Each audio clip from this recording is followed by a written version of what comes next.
Take off! I'll look around until I found someone who loves like you.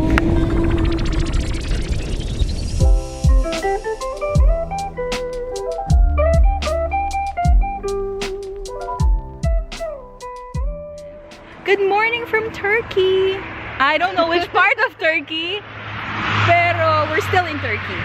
We are going to Pamukkale. Paano ko ba i-describe yun? Cotton castle. No. Cotton. I forgot. Nakakahiya. Wait. Basta yun. Go Google it. Go Google it. Google is your best friend. So we woke up at, kasi nagising. I woke up at 5. No, I woke up at 3 a.m. Ganun talaga laging 3 a.m. 3 a.m. Wag ganun. But anyway, we're just here for a quick break. So just to give you a background, Izmir is about an hour away from Istanbul by plane, and then from Kushadashi,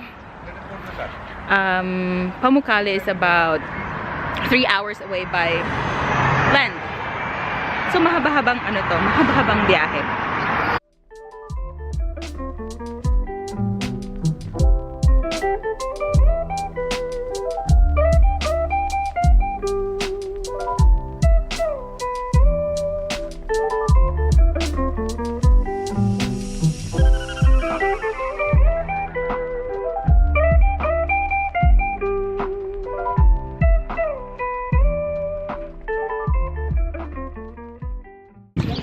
Init, malamig, mainit, malamig, mainit.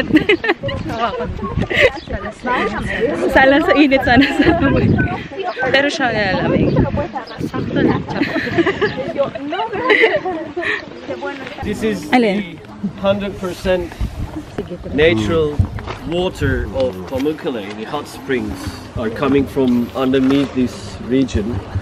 So this is one of the thousands of water channels in this city built by government.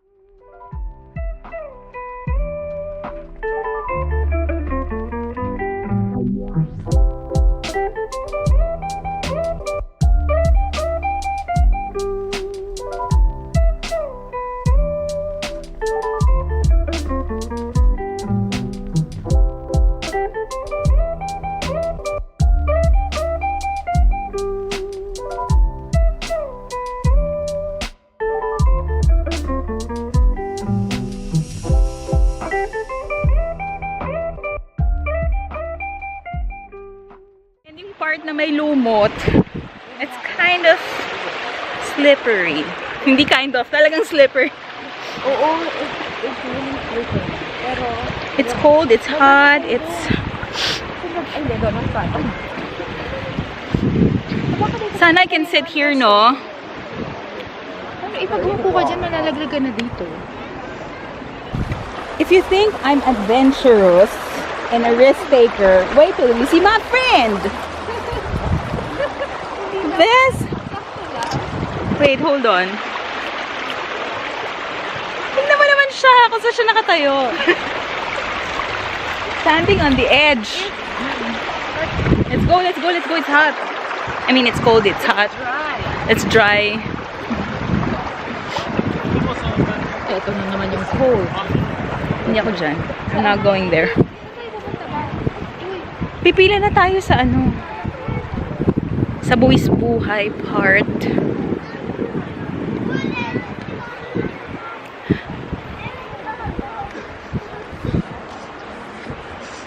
Ow! Sakit sa paa. This is not snow, by the way.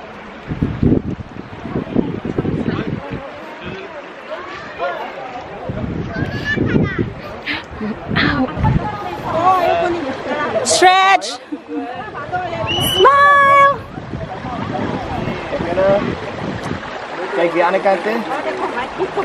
Instagram husband! Yes. Woohoo! He's gonna Instagram the shit out of this one. Okay. Yeah. For example, in that area there is running water there. Yes. So this is the reason why you see it's blue. It's running all the way down there. Yeah, down there to the lake. And there is one more spot. I'm gonna conquer my fear of heights, and what better way to do it than to jump off a cliff? Hello. Here in Pamukkale. Hello. It is so cool. I'm gonna do it with Carmen and Ian. Hey. And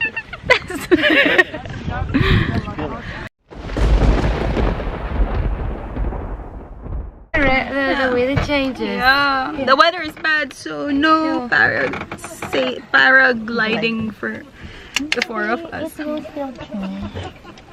Pinaglaruan na nila ang damdamin ko. But they're already dressed, like all geared up. But Pinaglaruan. oh, too bad. I feel sad.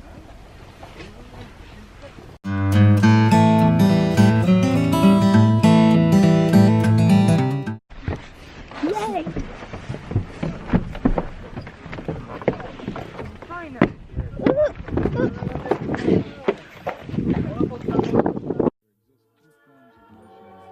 Everything you've ever wanted to do is doing it.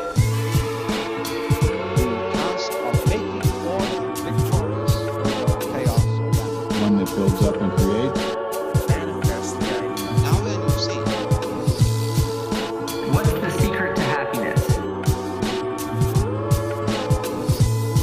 Finding something you love and then doing that for the rest of your life. What is freedom? Waking up in the morning and going to sleep at night, and in between doing exactly what I want to do. What keeps you motivated? I'm here. All of my dreams and aspirations are here. And the only thing in between these two is a bunch of work. So tackling that work is a way of moving this needle.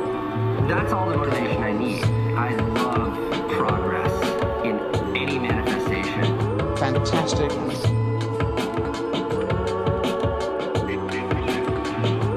Obsessing about his work. What are your motivations to get up in the morning? Laying in bed is stagnation. It's like I'm not doing anything. Get up, get out, and start the day. If you take this serious, you will look upon it as more. What's your best piece of advice for keeping yourself motivated on those days when you can't even? To sit around and say, I'm not motivated, so I can't do anything. To me, it's the same thing as sitting around and being like, I'm so hungry, I can't eat. The only way you're gonna alleviate your hunger is to eat some food. The only way to fix your motivation problem is to do something. I thrive on the constant stress that is having more things that I need to do than I have time to do them. I always keep a backlog of things that I need to do just in case I have a free moment so I can do that. Free time is the enemy of progress.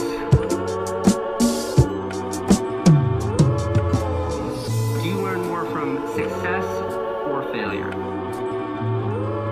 I think that it's always the toughest times in your life that define who you are. What's the best advice you would give to someone who's worried about their future? My advice is always the same, which is keep yourself extremely busy. As long as you're doing something, you will find your path. Cotton Castle. Look at that tired eyes. May pinapupuntahan na tayo. Let's go. Starbucks sa'yo. I don't want it. We're gonna go to the next hotel to have dinner. Dinner and here. I suddenly have a different accent. And now it's gone. Suddenly it's gone. Okay.